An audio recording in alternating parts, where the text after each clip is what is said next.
I'm in also in learning and development since a while because my personal mission is to encourage and support development. And I love solution development. At the moment, I'm especially enthusiastic about AI learning technologies. I see the disruption potential. I see the dangers which are connected with that method, but I also see the big chances, like, for example, making education available to many more people. What will we be focusing on in the next 42 minutes? On the following 3 points. Why lateral leadership becomes more relevant in the area of digital revolution. I think it was already quite relevant in the last years. Then I want to focus on 4 tools for winning commitment.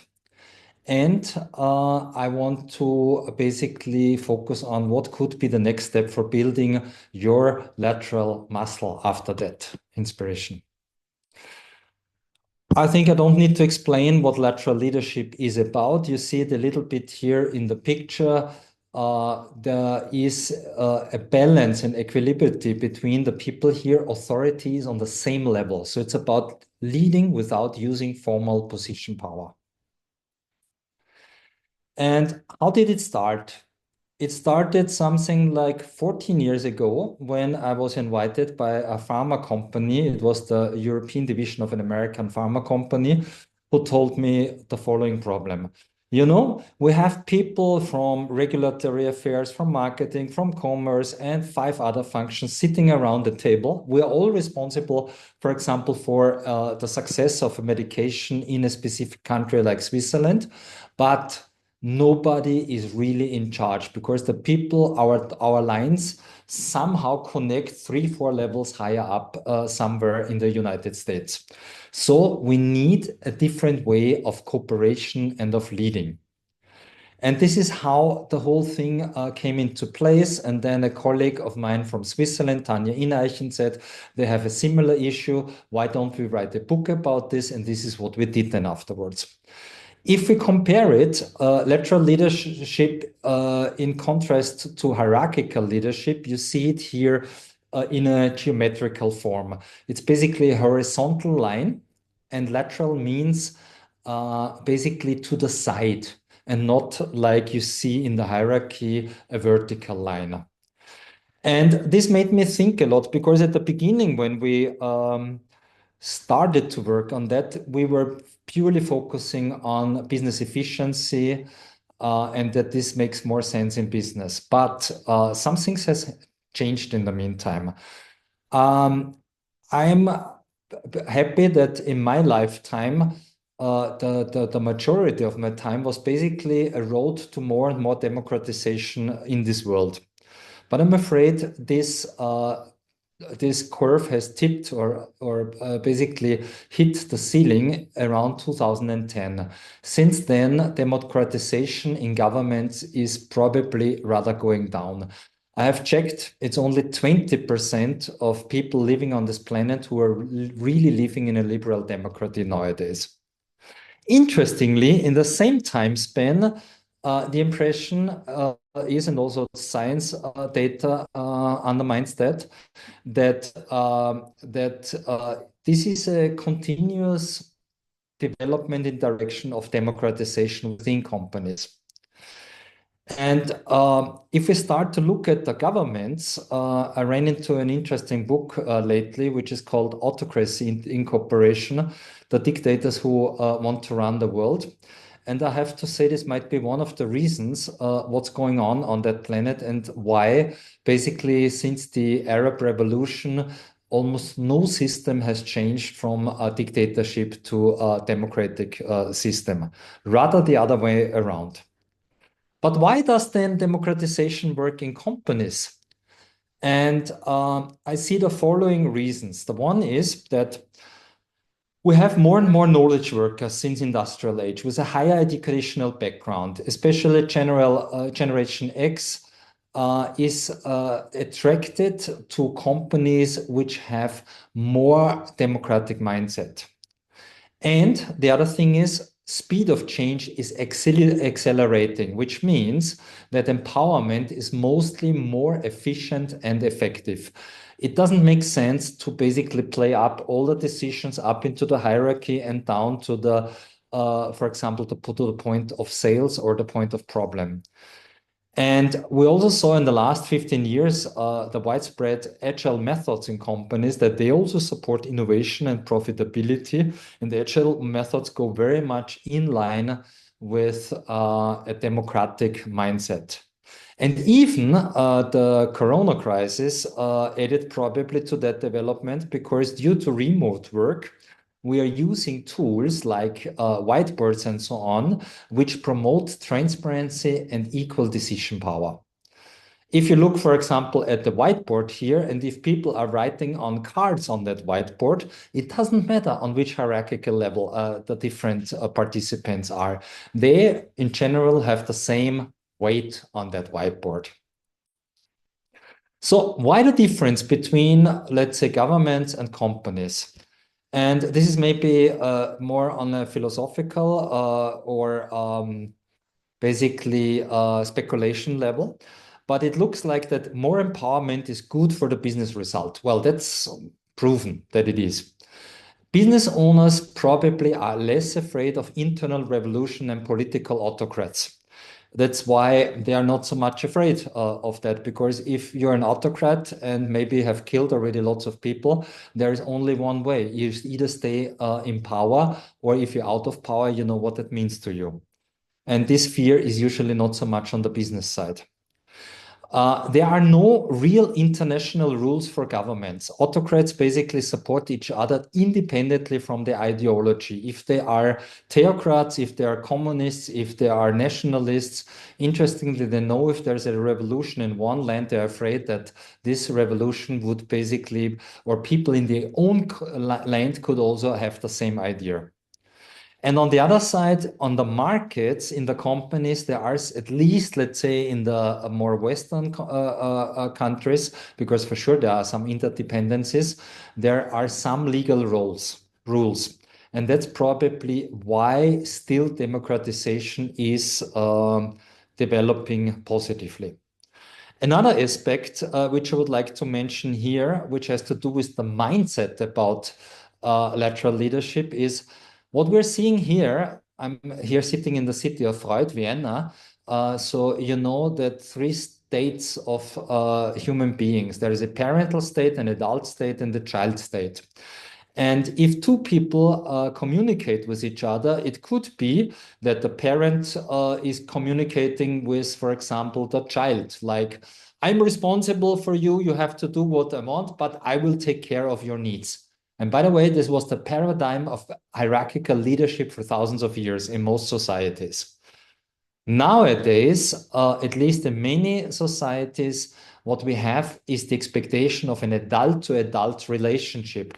People with a higher educational and maturity degree, they want to be dealt as adults and not as childs. So why is lateral leadership important? If we summarize it, we have better business results. But I would add to that, in the meantime, it's also important for a fairer and more prosperous society, because usually in the long run, I know there are some counterexamples, but most dictatorships do not get very rich, only the ones on the top, but not really the people. And it helps for more personal happiness and freedom.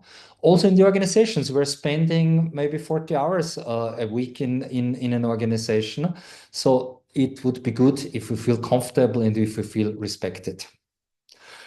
So at the end of the day, it's not that I'm saying only lateral leadership is correct, because we need hierarchy. If you are, for example, the CEO of a company and the company does harm to other people or the environment, who is responsible? At the end of the day, legally the CEO. So you cannot have 100%, let's say, democratization in companies. But you might have two different archetypes of cultures. One with a very steep hierarchy, so where basically this vertical line is long, but the horizontal line is short, and then this basically gives a steep hierarchy. Or you could have a culture where lateral leadership is default and hierarchy steps in when needed. For example, when company needs and individual and employee needs basically collide. But altogether, the organization tries to integrate people's opinion. The best argument wins, and not only the more important person. And my question regarding attitude towards leadership would be, in which company do you work? Or in which company do you want to work? So we are quite sure that this has an impact on talent acquisition as well, and also retention. Good. Let's go to the tool level. This paradigm shift basically will be represented in some tools. If we compare, then the traditional tool is hierarchy, which means hierarchical leadership was default in earlier times. Now we have more the idea of an internal market. If I'm doing something for you, I cannot do work at the same time for the other person. So there is a competition of resources, but at the end of the day, if we work in the same organization, we have the same goal. So we could call it co-opetition. Traditionally, it's about directives. Nowadays, or in lateral leadership, it's about what's the benefit, what's in it for me or the organization. Traditional roles is about power promoters. Lateral leadership roles is about market promoters. Who is able to communicate best will get the best resources. Traditionally, we talked about achieving goals with employees. And now we talk about achieving goals with or for internal customers. If we structure the field of lateral leadership, we have two main roles. The one is the strategist.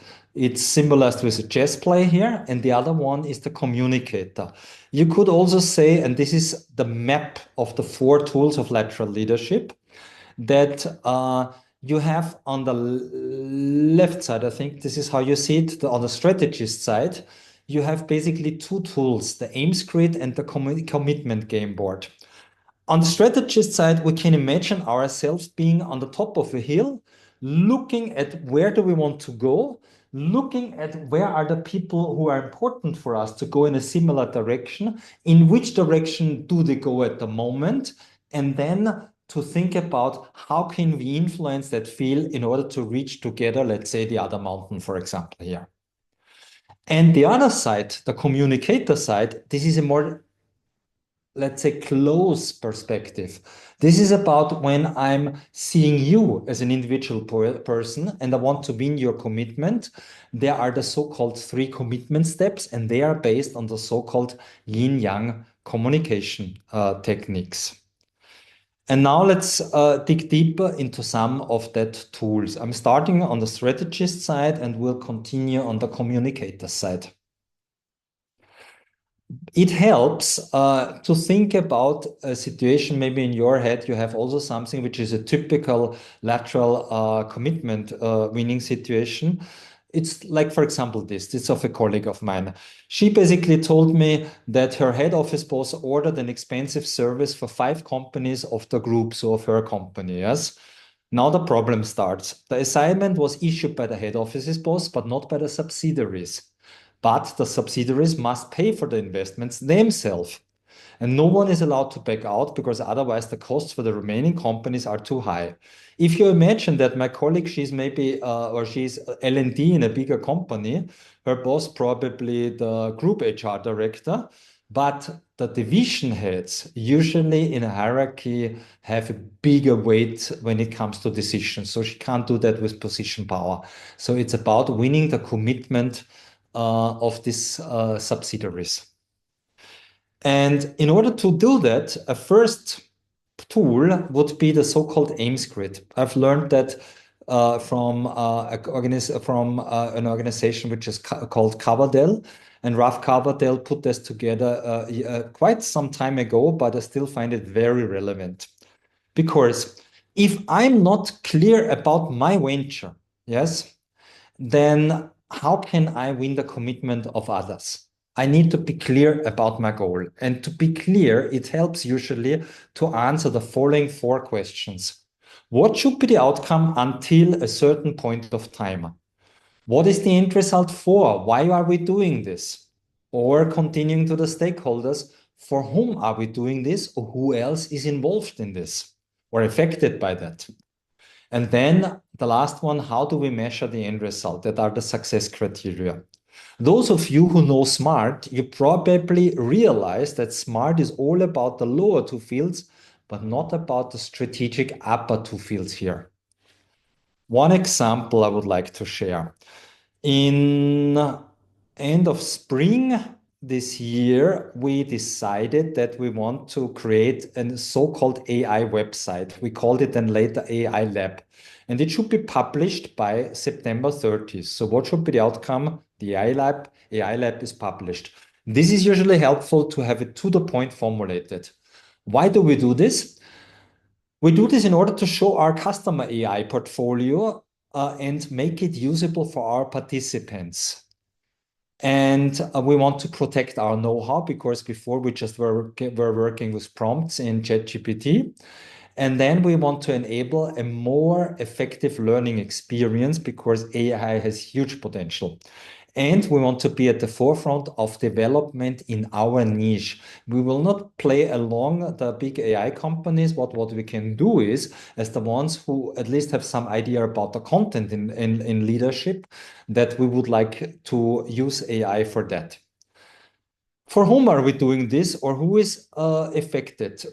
Our own company, starting from management, different departments, our clients, and here we have to differentiate, for example, L&D and participants, but maybe also regulatory affairs. If they say, are our participants allowed to work there, for example, and if yes, how so? Then solution partners, software providers, this can be LLMs. And for sure also authority like European Union AI Act, what is possible and how can we make sure that it is legally 100% viable. Success criteria could be we want to have it until September 30th, which is now in the past already. MVP style, by the way, we really issued it at that time, and you will have the possibility to play around with that after our webinar here. We have developed a couple of role plays already, and they're pretty good because they give feedback exactly to the material which we have fed them. Other tools we have basically implemented, easy to understand and user-friendly, aligned with MDI, corporate design, and so on and so on. These are some success criteria. Why this tool? Because if something is changing here, for example, a new stakeholders coming in, you can be pretty sure that this might have an impact on the expected benefits and also on the success criteria, meaning that the overall aim might change. And that's why it also makes sense to work in loops as we do in agile leadership. So we are back to our map. You see here, this is our navigation map here. That was the first tool, the AIMS grid. Now we come to the second tool, the so-called commitment game board. So how do we lead others towards goals? Usually by creating commitment. At least for the German-speaking ones today, we can say there is no good translation of commitment, but I like the one which was offered by my colleague Tanya. She said, well, the words commit are in there. So in German, this means come with me. And I think that's really to the point.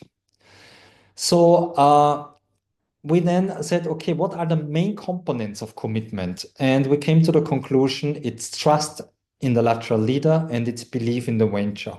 Why? I think it's pretty simple because it's archetypical. Almost each leadership model has a thinking aspect and has a feeling aspect. Here, or let's say a task aspect and a people aspect. And here's the same thing. If people do not trust me, difficult. If people do not believe in my venture, difficult. Nevertheless, it's not a multiplication, this commitment formula, but it's a summation, an addition. Because it could be, as I'm seeing you, Diana, thanks for presenting others who are here in the webinar. If I trust you because I have good experience with you and you're suggesting a new technology, then probably we'll say, well, if Diana suggested, this is probably a good thing. I don't know anything about that. So let's say 0 plus something is something definitely on the positive side, yes? And the other way around as well. If you don't trust me as a person, you might still share the same purpose as I'm doing. And we see these two dimensions here now on that commitment board. The horizontal is the trust in the lateral leader. And you see that there is also a negative side, which is distrust in the lateral leader. And this could also happen.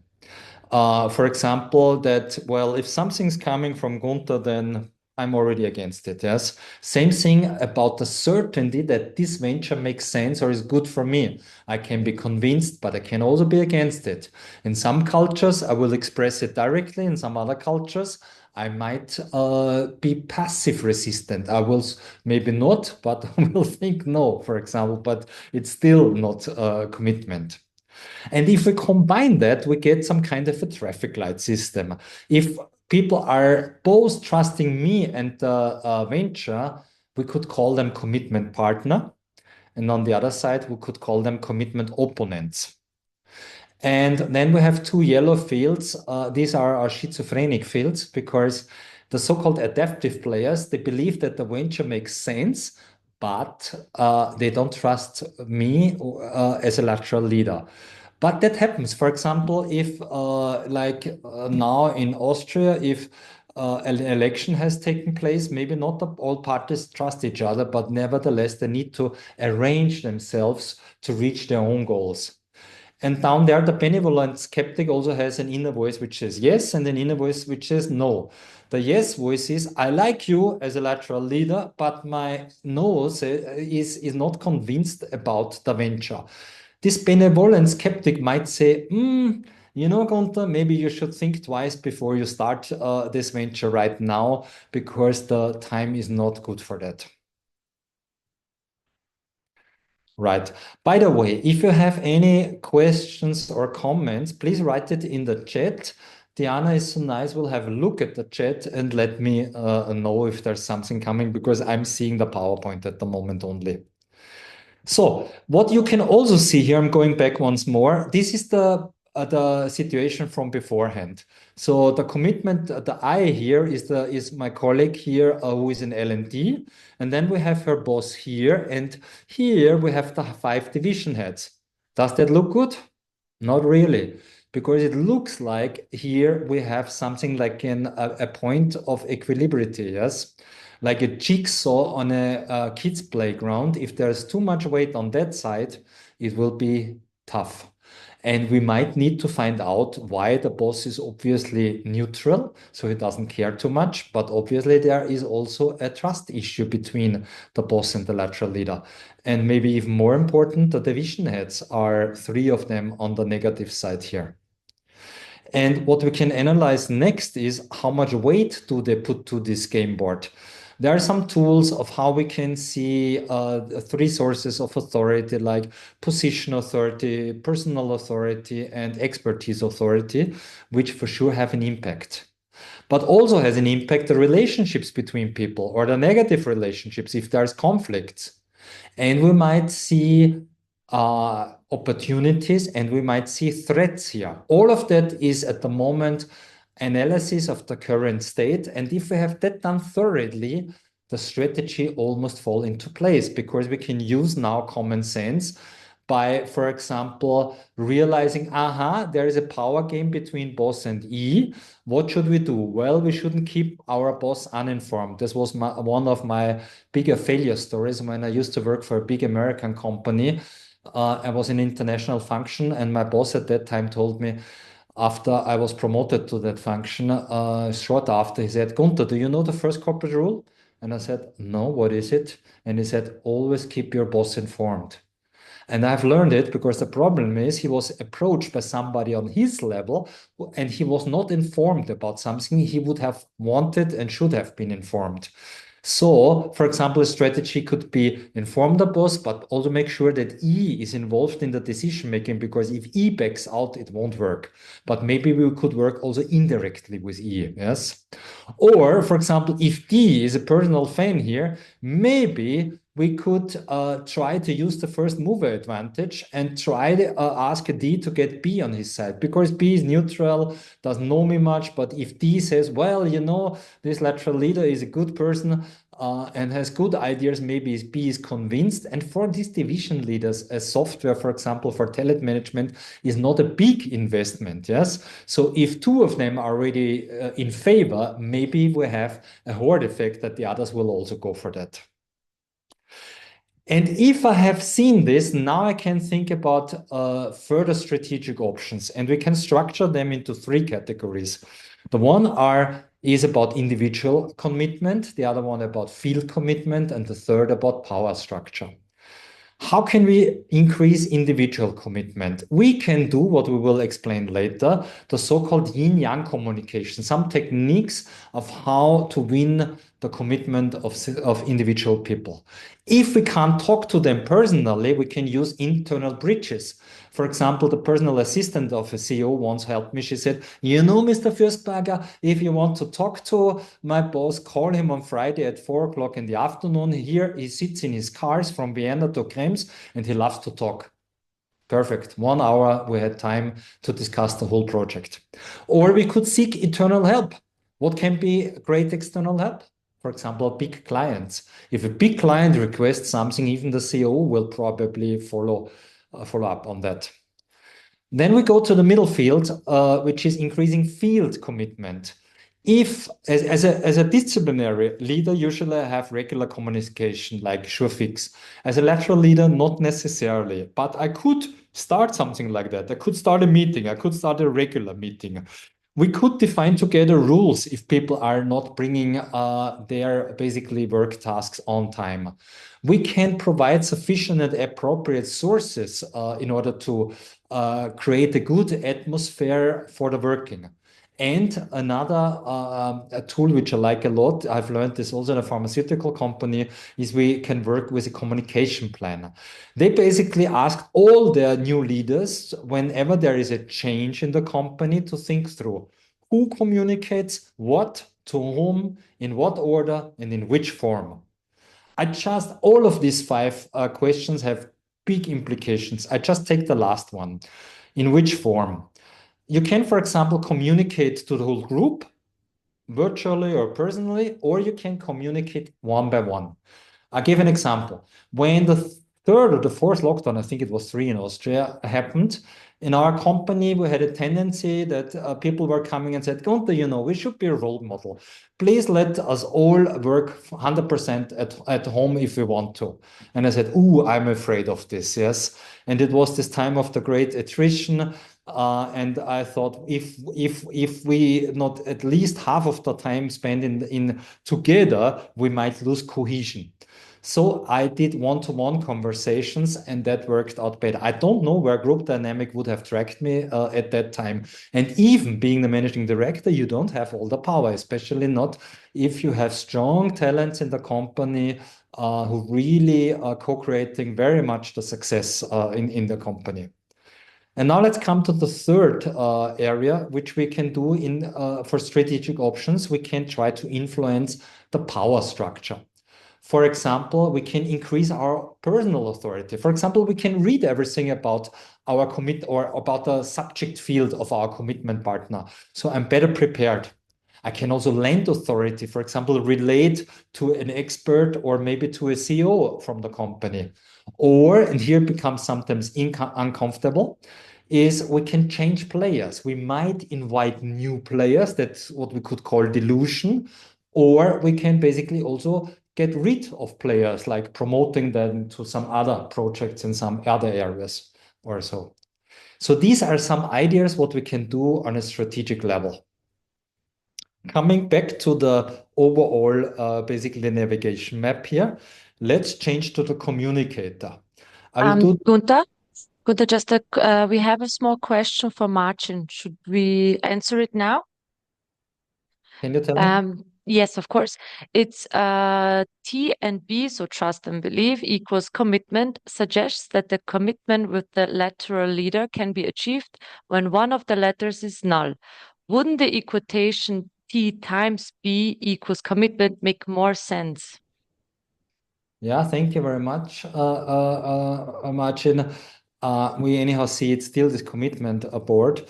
You know, there's also negative numbers. It goes from +5 to -5. And it could be, for example, that I'm so convinced about the person, like the idea comes from you, but I trust you very much, but but for me, I'm slightly on the negative about that project.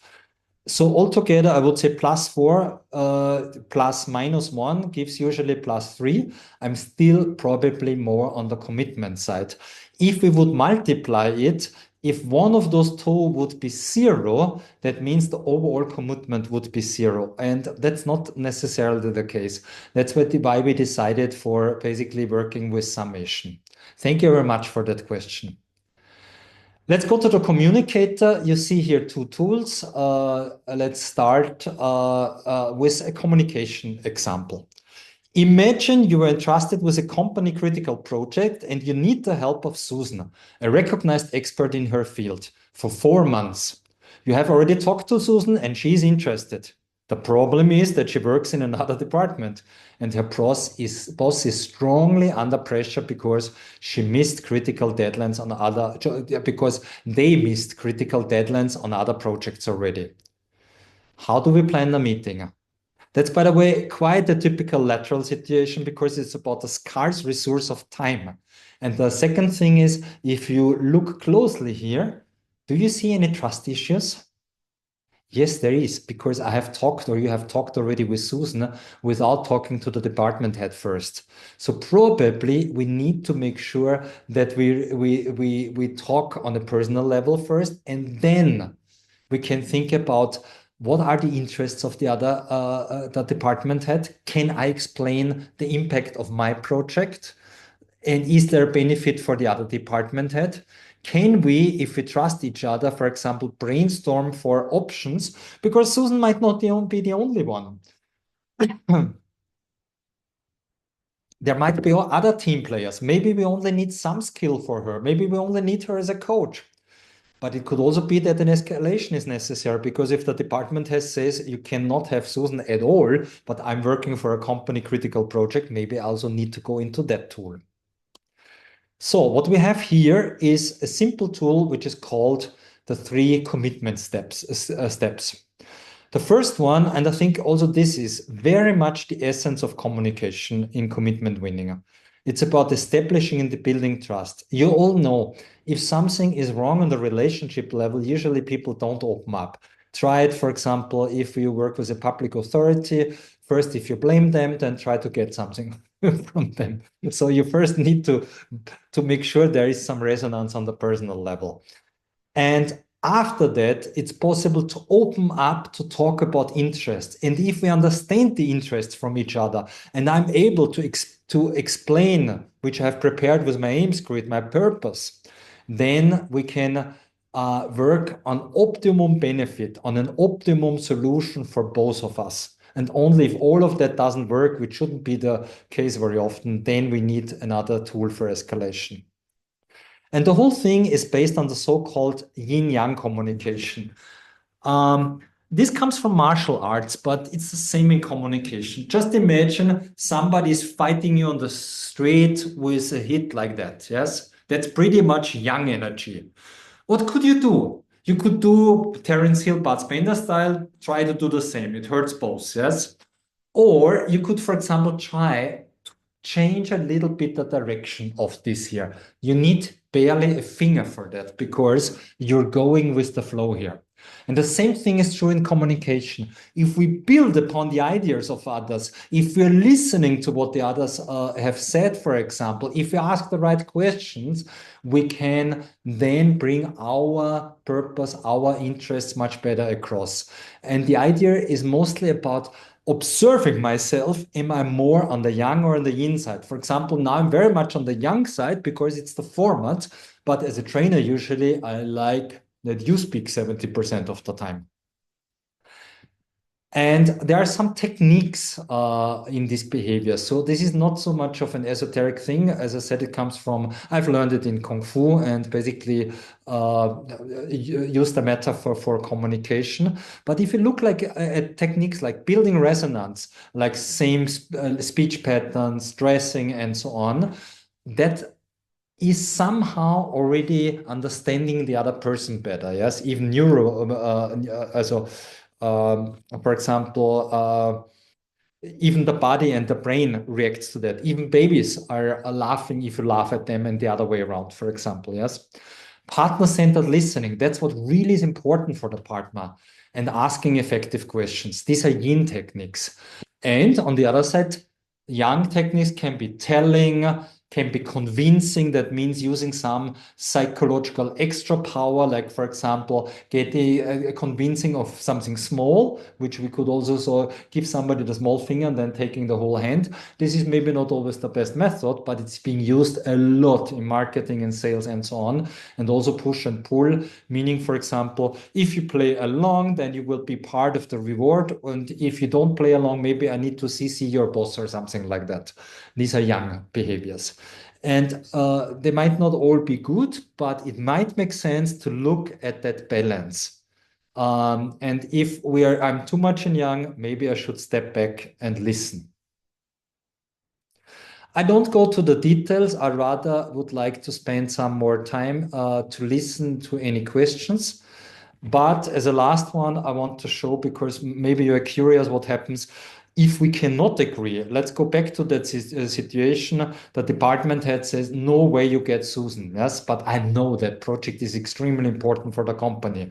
So what I can do, for example, is I can escalate consciously and give the other one again and again a chance to de-escalate. How, for example? I can try to detect interest behind positions, like simply asking, why is Susan so important for you? Maybe I learned something about these other projects. If this doesn't work, I can question consequences. For example, like, if the two of us do not come to an agreement, what do you think will happen next? Maybe our bosses will decide. Is that what we want? No, not really. So we can de-escalate already. If this doesn't work, the next step could be showing consequences. If Susan is not in that project, we might lose that bid. And we are very dependent as a company on that big, let's say, customer RFP. And if this does not work, then we come to, let's say, the colors which are starting to get warmer and hotter. We can use threatening. By the way, do you know the difference between showing consequences and threatening? It sounds similar, but there is a very big difference. Showing consequences, no, let's say so. Threatening means it's always a self-obligation. For example, if I tell to the facility company of our office here, if you do not renovate the house, we will move out. That's threatening. And it might be stupid because we have invested a lot of money and we have a good rent. If I tell them the consequences, if you don't renovate the house, this water damage might cost you 3 times more in spring. I don't need to move out of the house. That's the good thing about it. But as you see, the more you move up here, the more emotional the whole thing can get. And that's why it makes sense to have some breaks, for example, or to give again the chance to basically to de-escalate. So let's sum it up. Here we have the 4 tools which we introduced. We talked also about why lateral leadership matters, and I promised you that you will have the possibility to go deeper on that topic. And for that, you can still use for free the so-called our MDI lab. Here, if you have a mobile phone, you can basically scan that in. And what you will find there is, I will try if I can show it to you also here. Yes, I need to open it. This maybe takes too long. No, you will see it. You will see it. Shouldn't have messed with it, but now you see it again. So basically, you will see that under MDI, under trainer, yes, AI trainer, there you will find a role play for lateral leadership. And you will also find a knowledge bot. Ask whatever you want, a question you want. Minimum, the whole book of winning commitment as a lateral leader is there as a basic of knowledge, and then further knowledge from the LLM. So I'm coming to the end. Thank you very much. Would you be so nice to write your main takeaway from this 40 minutes into the chat? And if you have a question, also please write it there.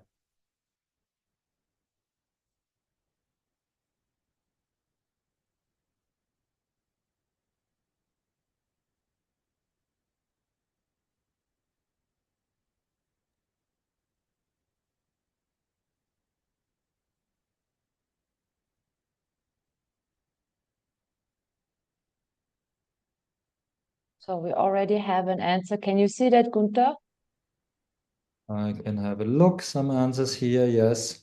Lateral, of course. Okay. Even if you do not trust a person, a common person apps. Yes, it's good to understand escalation steps. Yes. A lot of things I'm already doing are right. Yes. Good. So, and it's true. There is the concepts are not very high level, but I believe in simple concepts because we need to be able to use them during, let's say, the meetings, maybe even when light emotions are coming up and so on. Then, Marcin, it's about mindset and shifting the paradigm from a need to control and orient others to trust and allow others to have belief in the cause. Thank you very much. Good. One more here, commitment game. Darko, nice to see you here. Commitment game board influences. Yes, great. Then thank you very much from my side. It was my pleasure. Hope to see you in another event again. And also thank you from my side. Thank you for joining us today. And also a big thank you to you, Gunther, for sharing all such valuable knowledge. Thank you everyone for your time and engagement. We will look forward to seeing you tomorrow in our last session, the AI L&D Strategic Toolkit with Marina Begic. So have a great day. I'm going to close the session in a minute. Thanks. Bye, and thank you, Diana. Bye. Thank you.